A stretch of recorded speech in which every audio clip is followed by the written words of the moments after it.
G'day punters, David Shortte here from the TAB with tips for AFL Round 7. Looking forward to all of these games. Kicking off Friday night, North Melbourne taking on Essendo. Going to stick with the Kangas, but you never know with Essendo. Of course, with all the drama they've had earlier on in the week. In years gone by, they've actually managed to get themselves up for the odd game like this. So I'm a little concerned, but I'll stick with the Kangas to get the cash. Adelaide take on St Kilda. The Saints were really good last week, but so were Adelaide. They took care of the Suns. I'll stick with the Crows to get the cash. Hawthorn taking on Melbourne.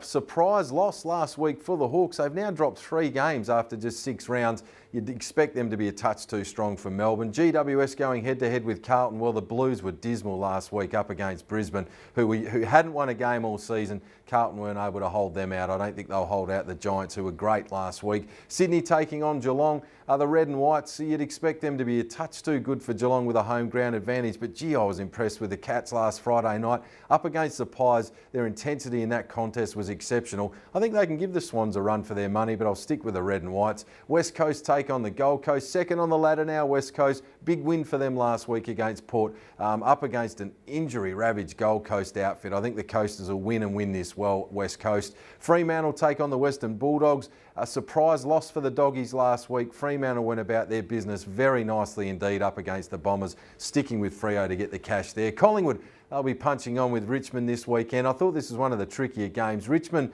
have been battling of late. Collingwood were ordinary Friday night, but their prior form was stronger than that of the Tigers. I'll stick with the Black and Whites. And in the final game, Port Adelaide going head-to-head with Brisbane.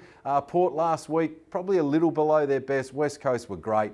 I think they really do get their chance to get another 4 points on the board, taking on an injury-depleted Brisbane outfit who really are light on for confidence. I know they won last week, but it wasn't convincing by any means. That's all the action. Don't forget tip 12, tip 13 jackpots this weekend with TABtouch.